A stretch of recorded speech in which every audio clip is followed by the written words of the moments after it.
ఎన్నికలు వచ్చేసరికి తాను ఆధారపడేది పొత్తుల మీద, ఎత్తుల మీద, జిత్తుల మీద, కుయుక్తుల మీద తాను ఆధారపడతాడు.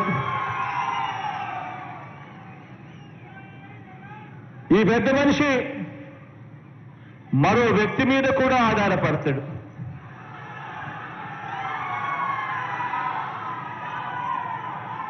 ఒక దత్తపుత్రుడిని యాక్టర్గా పెట్టుకొని డ్రామాను కూడా ఆడుతాడు.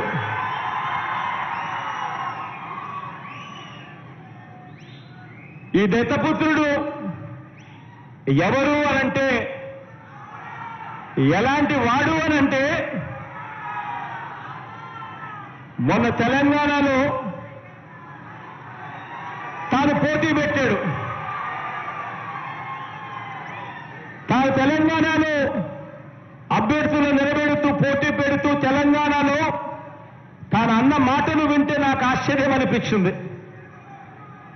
ఆ పెద్ద మనిషి దత్తపుత్రుడు అక్కడ తెలంగాణలో తాను అంటాడు, తెలంగాణలో తాను పుట్టినందుకు తెగ బాధపడిపోతున్నాను అని చెప్పి అంటాడు.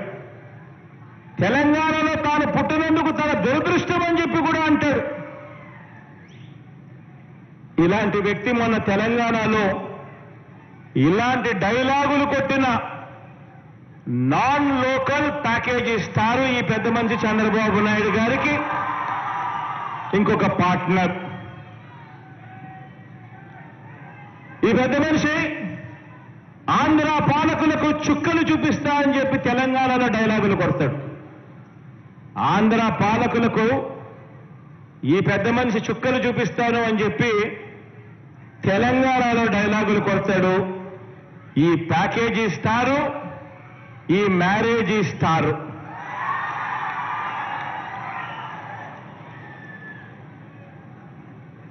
ఈ పెద్ద మనిషి పరిస్థితి, ఈ దత్తపుత్రుడి పరిస్థితి అక్కడ ఎలా ఉంది అంటే,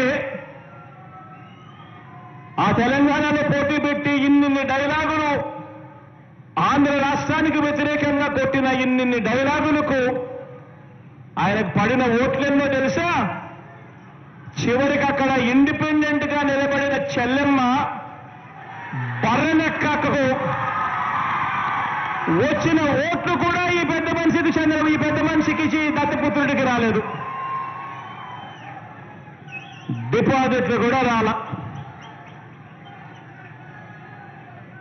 ఈ పెద్ద మనిషికి ఇతనికి మన రాష్ట్రంలో చంద్రబాబు నాయుడు గారి ప్రయోజకవర్గం ఉంది తప్ప ఆంధ్ర రాష్ట్రం మీద ప్రేమే లేదు.